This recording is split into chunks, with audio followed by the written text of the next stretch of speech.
Okay, right. We've now got Sarah and Kai here talking about the Takedown Festival. Now, you are set to make an announcement for 2026 on Monday. I mean, I think this is going to go out after then, so the world will know by that stage. But I know it's all very exciting, all very cloak and dagger. So, what first of all, can you tell us about Takedown 2026? It is back in a 2-day format again. So we trialled that this year in 2025 and it worked really nicely from stylistic theming. So this year in 2025, we had a hard rock, classic rock Friday, and then the Saturday was more traditional takedown of old. This year we're doing the 2 days again. We are still working towards a vague stylistic theming, but we might mix it up a little bit. So still the 2-day format, still what everybody enjoyed and the great feedback that we had from everybody this year, but it might be a little bit different. I've got a river running right into you. I've got a blood trail red in the blue. Something you say or something you do, a taste of the divine. And so obviously, if we look back at the history of Takedown 3 years ago, you had Sleep Token and Skindred, and I think I'm going to say by design, but by accident as much as anything else, you hit Sleep Token on a massive upward turn, and then you got some I suppose criticism for having set the bar so high in trying to reproduce that. Though I'd argue that last year, it was priced, you would not find a festival better priced for what you were trying to do. And I know we chatted before in the past about, last year was really just keeping it going. What then is the expectation for this year? And how do you keep growing the brand, I suppose, then? I think what people need to understand is something that seems to have been forgotten recently, certainly on social media, is that obviously we had a lot of problems in 2024 with cancellation due to building work, and 2025 was still a fantastic event. We still kept the flavour of Takedown, but it was pared down. There were quite a lot of contractual obligations to fulfil from the cancellation the year before. Fees already paid, that sort of thing. So that show went ahead in as best way as we could manage it under the circumstances, and everyone still had a great time. There was a couple of great days of music. We kept the price down, but it does seem to have kind of confused the trajectory somewhat on where we were from year one with Sleep Token. But as you quite rightly pointed out, Sleep Token grew so big so quickly, it set the bar awfully high, and also got a lot of Sleep Token fans in our data who are terrifically hard to please, who've not been particularly kind about subsequent lineups, but we think we might have them back on board this time around. Oh, absolutely. So the 2026 event is much more back to where 2023 was with the booking process. Kai has managed to bag us a phenomenal headliner, and we're still, the demand and the appetite to grow the event and make it a staple on the South Coast is very much there from our perspective. It is a commercial enterprise, so we did have to have, as Kai mentioned, the slightly smaller event this year while we, fulfilled those contracts and did what we needed to do. But I can definitely say next year's event is back and will be as good as the Sleep Token year, dare I say it.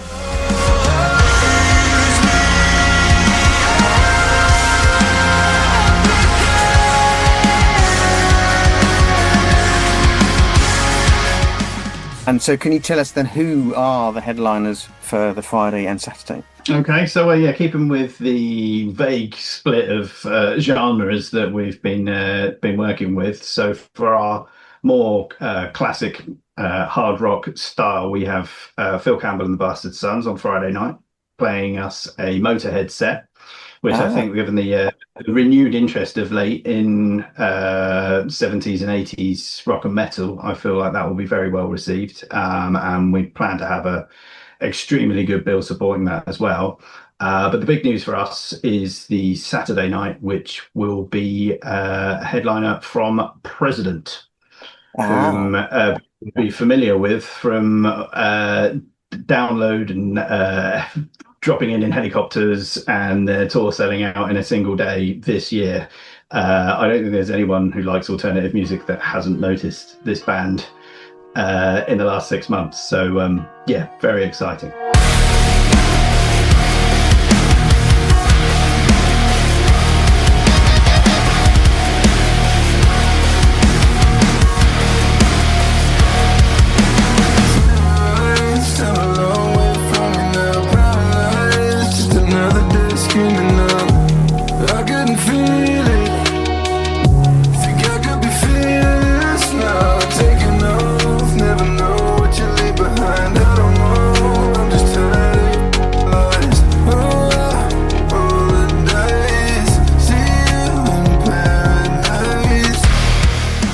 That I would suggest is akin to your Sleep Token rise, and you're hitting a band that there's very little known about, but there's an awful lot of hype. And I was there at Download, amongst a tent that was 100 deep on the outside to see them play, and it was, I was completely and utterly sold into the hype, and they were very good live. I mean, admittedly, you still think, yes, have they got more than 5 songs? I know they played a gig in London and they've got things coming up, but that whole sort of theatrics, the whole vibe, the whole who is it, I think that sounds very exciting. And so that was, how did you manage to get that one then? Because that does sound like a feather in your cap.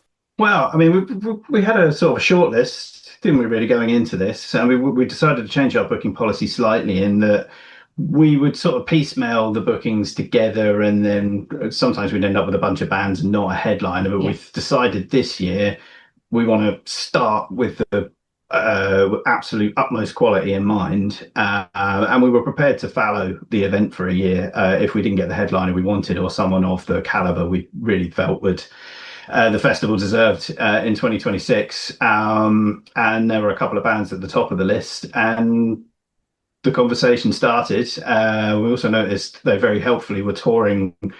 I think it starts 4 days after the Takedown date, and we kept a close eye on that, which sold out in day one. And thought, well, I think we found our band. I mean, the research indicates there's a few people shouting about industry plants and it's another Sleep Token, but I mean, this time in 2023.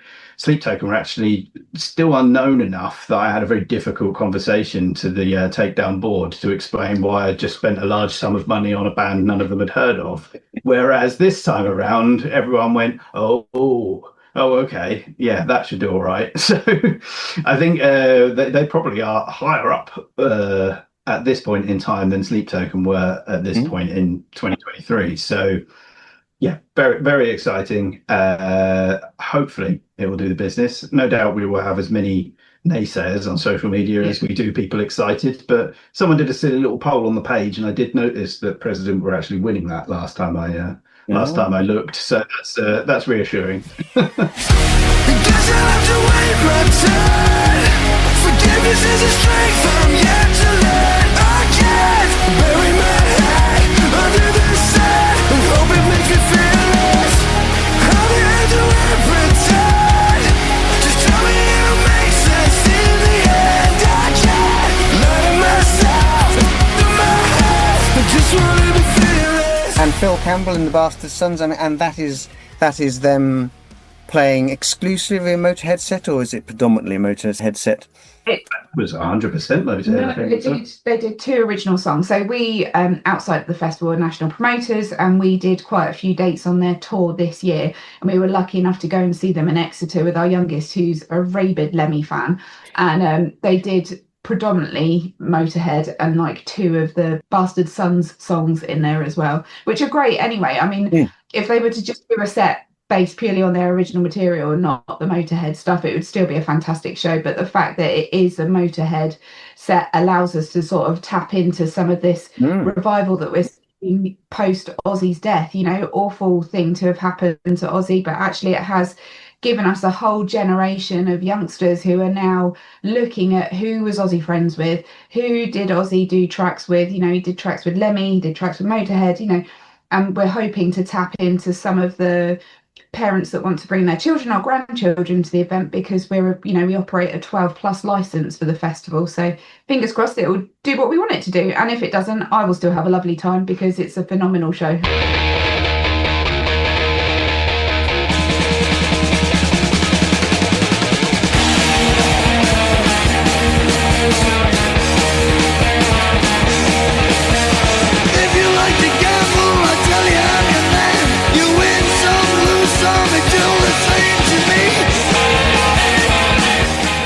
Yeah, I mean, I have to say, seeing them on tour last year and having seen Motorhead in the past, I felt like that was actually the best I'd heard those songs played, possibly because it was a 5-piece and everyone was completely sober.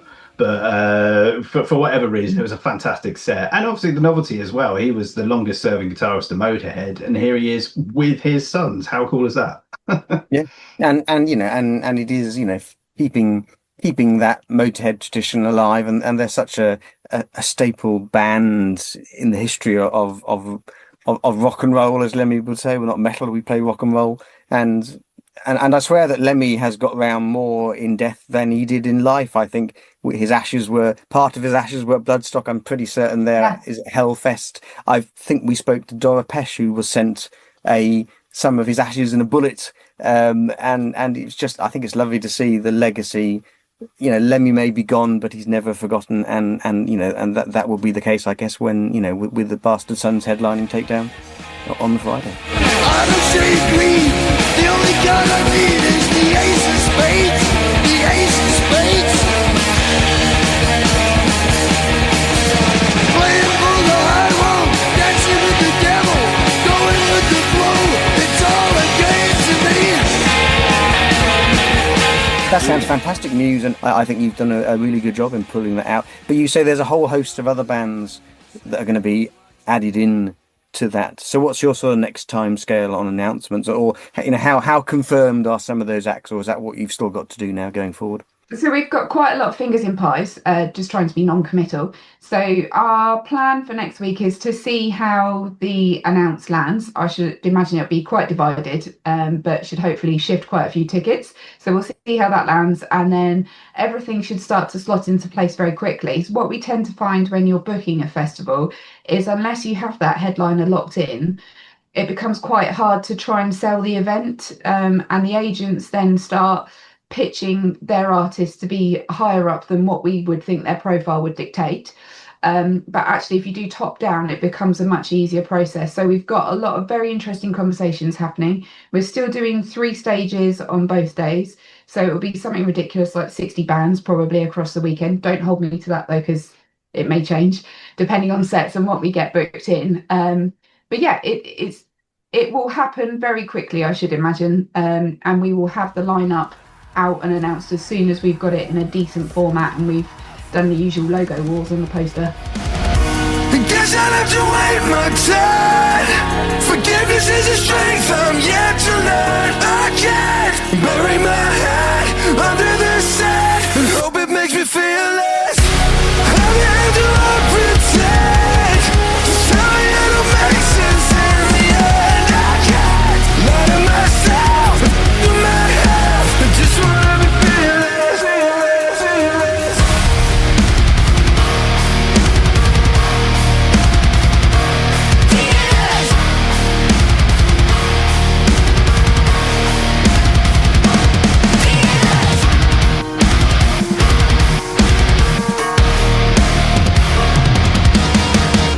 And already you've got tickets on sale. Have all those pre-sale tickets now sold out ahead of the announcement? Yes, yeah. With the last couple of years, we've taken to putting what we call a blind super early bird on sale. So just to see how many people like the festival enough to buy a ticket without knowing any of the bands. And the super early bird sold out in day one. So already well underway with sale. And so then remind us when Takedown is when and where? It's the 3rd and 4th of April at Portsmouth Guildhall. Tickets available from Monday at 5 if you go to takedownfestival.com. Or available from the Guildhall itself, aren't they? Yes, they will be available from the Guildhall as well. Yeah. The only thing you see, you know it's gonna be the